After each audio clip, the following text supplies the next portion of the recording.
नमस्ते मित्रांनो, माझ्या nice story या चॅनलवर तुमचं खूप खूप स्वागत आहे.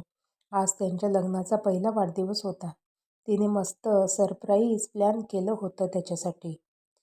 ऑफिसला सुट्टी घेऊन घरी त्याच्या आवडीचा केक बनविला, फुलांचं डेकोरेशन केलं, त्याला गिफ्ट म्हणून आवडीचा रंगाचं शर्ट घेतलं. अगदी फिल्मी स्टाईलमध्ये तयारी केली होती. बस आता त्याच्या यायची वाट होती. तिचं मन अधीर होऊन बसलं होतं. कधी दाराची बेल वाजते आणि कधी ती त्याला घट्ट मिठीत घेऊन सरप्राईज ओरडते. असं झालं होतं. घड्याळीचे काटे आणि तिच्या हृदयाचे ठोके दोन्ही गतीने पळत होते. रात्रीचे 11 वाजले. तिने त्याला खूप फोन केलेत, पण तो उचलेना. आता मात्र तिला अस्वस्थ वाटू लागले. काय झालं असेल? तो आला का नाही? खूप उशीर झालाय. काही झालं तर नसेल ना? बेचैन होऊ लागलं मन. वेळ जसा जात होता तसतसं तिला घाम फुटू लागला.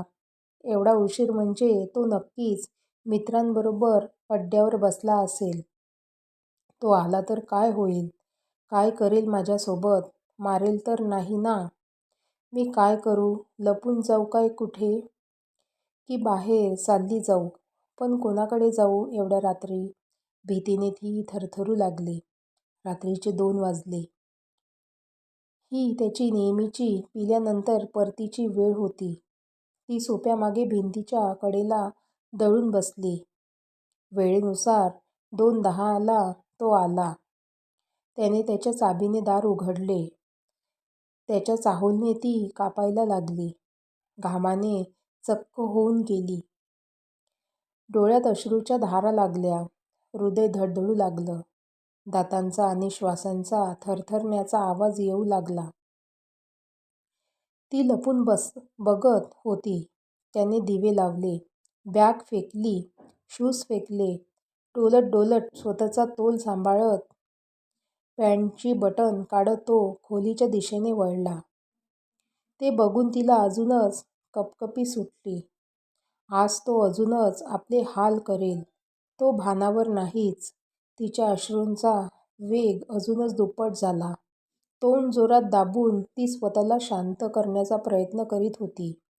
त्याने खोलीच्या दाराला नेहमीप्रमाणे लाथ मारली.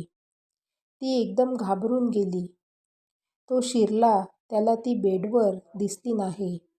त्याने जोराजोरात तिला आवाज द्यायला सुरुवात केली. तो हॉलमध्ये आला. त्याला टेबलवर केक दिसली. त्याने लाथ मारून पालथी केली. हाताने सगळे फूल फेकले. ती दळून त्याचे हैवानी कृत्य बघत होती. तिचं अंग शहारलं होतं. जर आज ती त्याच्या तावडीत सापडली तर वाचणार नाही याची कल्पना होती तिला. तो तिच्या शोधात सगळं सामान अस्ताव्यस्त करीत होता. सगळं शोधून झालं होतं. ती कुठेच सापडत नव्हती. आता मात्र तो खूप चिडला होता. एखाद्या राक्षसासारखं रौद्ररूप त्याने धारण केलं होतं. त्याने त्याच्या पॅन्टचा बेल्ट काढला आणि जमिनीवर मारू लागला. निघ लवकर बाहेर. कुठे लपली आहेस? निघ बाहेर. नाही तर तंगडे तोडील तुझे. तिला स्वतःला आवरणे अशक्य झाले. ती जोराजोरात रडू लागली. त्याला धड चालताही येत नव्हते. पण त्याच्या दारूच्या बळापुढे त्याच्या 10 पट जास्ती ताकद यायची. तो तिच्या पुढे आला. ती त्याला विनवणी करू लागली. प्लीज मला सोडून दे. त्यांनी तिचं साडी अन ब्लाऊज अंगावरून काढून फेकलं आणि उघड्या अंगावर पट्ट्याने मारू लागला. ती आगमसून गेली होती, पण त्याला तिची दया आली नाही. तो तसाच वारंवार करीत राहिला. नंतर त्याने तिला नग्न करून पुन्हा दारूच्या नशेत आपली हवस शमवली.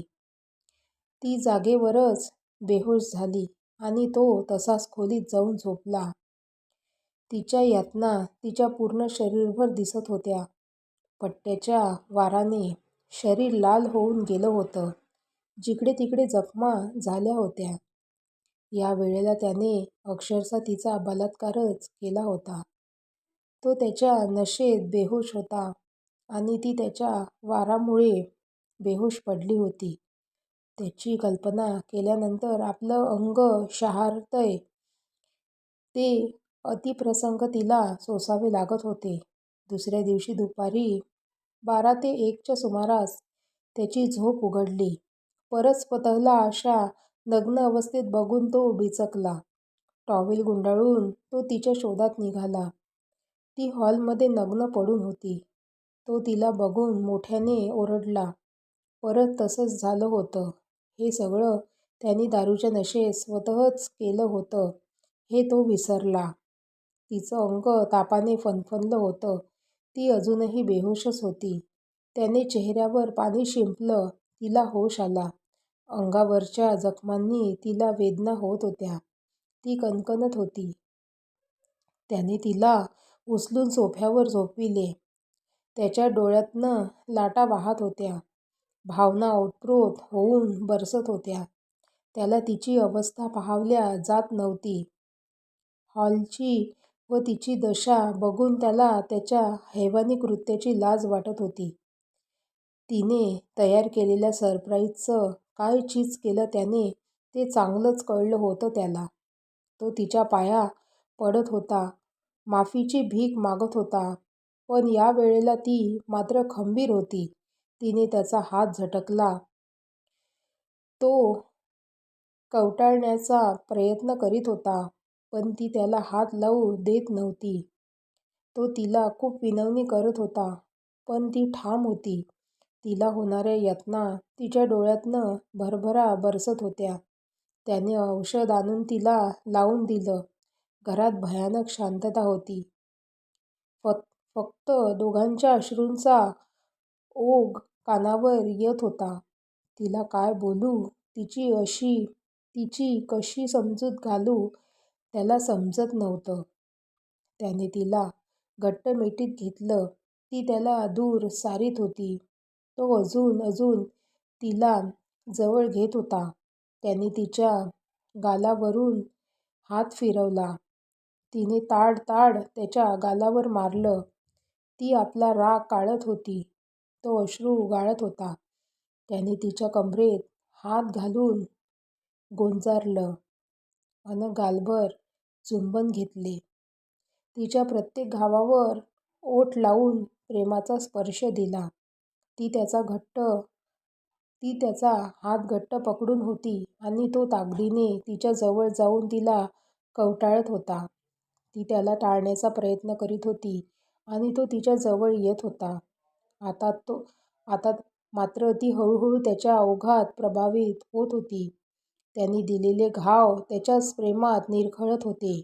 त्याच्या ओठांचा स्पर्श तिच्या अंगाला शहारवत होता. ती आता अलगद त्याच्या कुशीत जात होती. शेवटी त्याचं आंधळं आणि विकृत प्रेम परत जिंकलं.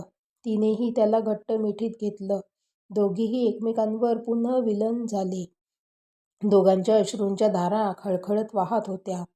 तसं त्याचं प्रेम नेहमीचं जिंकायचं, पण ते पोटात गेलेले 2 घूट त्यांना वेळीच हरवायचे. एवढा काय करिश्मा होता त्याच्या देव जाणे. ते तिला आताही कळत नाही आणि तेव्हाही कळत नव्हतं, जेव्हा तिने त्याच्यासाठी टोकाची भूमिका घेऊन घर सोडलं होतं. पण तो चांगला असला की त्याच्यासारखा दुसरा देव माणूस जगात कुणीच नव्हता. अन 2 घूट पोटात गेले तर त्याच्यासारखा हैवानही दुसरा कुणी नव्हता. ती प्रेमापोटी सगळं सहन करीत होती. पण इतकं आंधळं आणि विकृत प्रेम प्रश्न सगळ्यांनाच पडला असेल. हो ना. वेळ जात गेला. घाव भरत गेलेत. पुन्हा नव्या संसाराची सुरुवात झाली. आता तो तिची दुपटीने काळजी घेऊ लागला. घरात जोमाने लक्ष देऊ लागला. आधीपेक्षा जास्ती तिच्यावर प्रेम करू लागला. सगळं वाजवीपेक्षा सुरळीत चाललं होतं. आता वर्ष पालटलं होतं. त्याच्या ओठांचा त्याला स्पर्श झाला नव्हता. पण तिच्या मनाच्या एका बारीकशा कोपऱ्यात अजूनही भीतीच होती. वर्षभराने त्याच्या प्रेमाला नवी कलाटणी आली. तिला दिवस गेलेत. मित्रांनो, तुम्हाला ही स्टोरी कशी वाटली तर मला कमेंट करून नक्की सांगा. थँक्यू.